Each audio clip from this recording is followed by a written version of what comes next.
সাকিব খানের দরদ সিনেমাটি কিছুদিন আগেই মুক্তি পেয়েছে, তো সেটা কিন্তু তুফানের রেকর্ড ভাঙতে পারেনি। আপনারা জানেন যে তুফানের রেকর্ড হচ্ছে প্রায় 57 কোটি টাকার উপরে। এখন কথা হচ্ছে যে সাকিব খানের তুফান রেকর্ডটি কে ভাঙতে পারবে। আমার মনে হয় যে এই রেকর্ডটি শুধুমাত্র সাকিব খানকে দ্বারাই সম্ভব, মানে নিজের রেকর্ড নিজেই ভাঙা। তো আগামী ঈদে তার যে সিনেমাটি আসছে বরবাদ, আমার মনে হচ্ছে যে বরবাদ সব বরবাদ করে দিবে, কারণ বরবাদের হাইপ কিন্তু কোনো অংশেই কম নয়। এবং মেহেদী হাসান হৃদয় বরবাদ সিনেমাটির এমনভাবে শুটিং করছেন এবং সে বলছেন বাংলাদেশের সবচেয়ে ভায়োলেন্স সিনেমা হবে বরবাদ।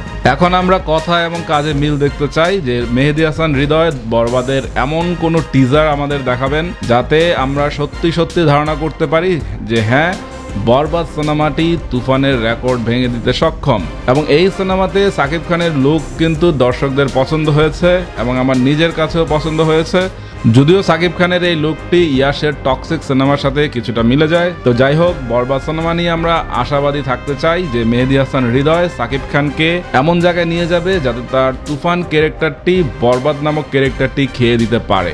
যেহেতু দরদ পারেনি, কোনো ব্যাপার না। অনন্য মামুন সাকিব খানকে দিয়ে চেষ্টা করেছেন একটি অন্যরকম সিনেমা বানাতে এবং সেখানে সে সফল। অনন্য মামুনের অনেক ভুলভ্রান্তি আছে, তার পরবর্তী সিনেমাতে আমরা দারুণ কিছু দেখতে চাই যদি সে সাকিব খানকে নিয়ে কাজ করতে চায়। তো এখন বরবাদ সিনেমাটি তুফান সিনেমার বক্স অফিসকে খেয়ে দিতে পারবে কিনা সেই প্রশ্ন রেখে ভিডিওটি শেষ করছি। বাই।